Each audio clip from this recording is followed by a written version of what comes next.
Bibliophiles of the internet, my name's Adriana and today I'm here to bring you the TBR tag. As per usual, I was not actually tagged to do this, but I saw this video on Cece's channel, Problems of a Book Nerd, and I'm pretty sure this originated as a blog post, so I will link both her video and that post down below. Jumping right in, number 1, how do you keep track of your TBR pile? Short answer, Goodreads, the internet, technology. It really is that simple. If I hear about a book through someone's video, through a blog post, through any kind of recommendation on social media, I will immediately look it up on Goodreads, and if I have a strong interest and connection with that story, if I feel like it's one that I want to prioritize, then I will add it to my want to read shelf.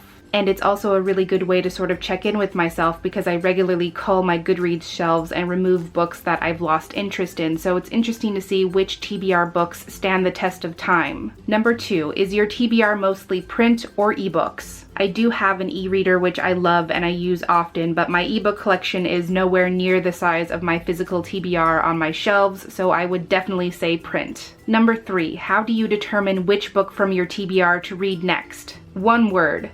Mood. I really couldn't explain it to you because it's sort of spontaneous and magical. I just sort of ask myself at the beginning of each month, like, what are you feeling right now? So I go through my shelves to see what stands out to me at that time, and with that I can create a brief list of options on my phone, and once I've done that, I'm pretty good at following through with it. Number 4, a book that's been on your TBR list the longest. That would be Stardust by Neil Gaiman. Would you believe it? I hauled this book in my very first booktube video in 2013. Still haven't read it, but I have not given up the dream, as you can see. Number 5, a book that you recently added to your TBR. That would be Magpie Murders by Anthony Horowitz. I heard about this from Rincey at Rincey Reads, and it really stood out to me because I've been searching high and low for months for a really intriguing adult mystery suspense kind of story, and this is basically 2 murder mysteries in one. Number 6, a book on your TBR strictly because of its beautiful cover. I don't have an answer for this because I don't arbitrarily add things to my TBR just because they look nice. No matter how well a cover is designed, even if that's what made me look up this book in the first place, there has to be some element in the synopsis or the story or with the characters that I connect with or that intrigues me in some way, and if it doesn't even have that, I'm not gonna add it. Number 7, a book on your TBR that you never plan on reading. This is again a strange question to me, one that I don't have an answer for because I go through my shelves on a regular basis, and if I see something that I don't see myself reading, I'll put it in the donate pile immediately. Even online, if I go on my want to read shelf and I see something that I don't care about anymore, I'll just delete it, so I don't have a book for this. Number 8, an unpublished book on your TBR that you're excited for. Let me think. The Stone Sky by N.K. Jemisin, Quests for Glory by Somen Chainani, Provenance by Ann Leckie, Cucumber Quest Volume 1 by Gigi DG, Not Your Villain by C.B. Lee.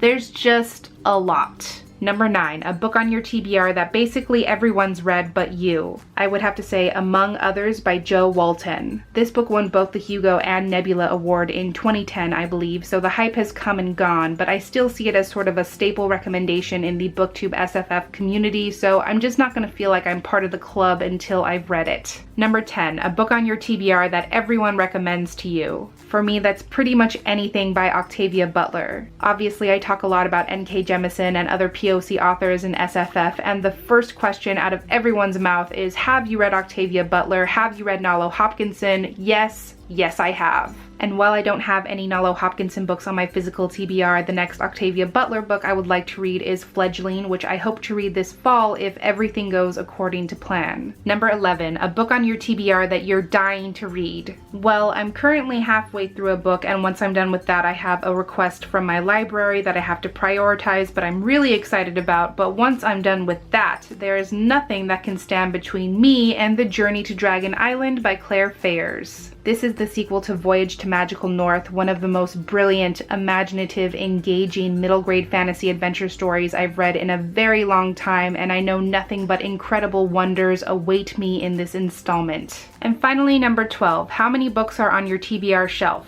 To give you some context, this bookshelf behind me is currently housing somewhere near 500 books, but not exactly. And when I did my calculations, I didn't count all of them because some of them are like photo albums, yearbooks, picture books, books from my childhood, duplicates, textbooks, etc. So of all those books, roughly 455 are actively part of my reading life. And of those 455, only 95 are books that I have not read yet. I say only because that's actually really good. It doesn't intimidate me in any way. It feels very manageable to me because I'm actually pretty good about reading my unread books. And actually, if you run those numbers, that means roughly only 20 to 21% of my books are unread, meaning I've read 80% of books on this shelf, which is actually really cool. That's great. That's a good ratio, and I'm happy about that. So those were all the questions for the TBR tag. For this, I think I'm going to tag Sajid from Books Are My Social Life, Lauren from Reads and Daydreams, Nicole from Wolf's Whistle, and Sabrina from Unmanaged Mischief.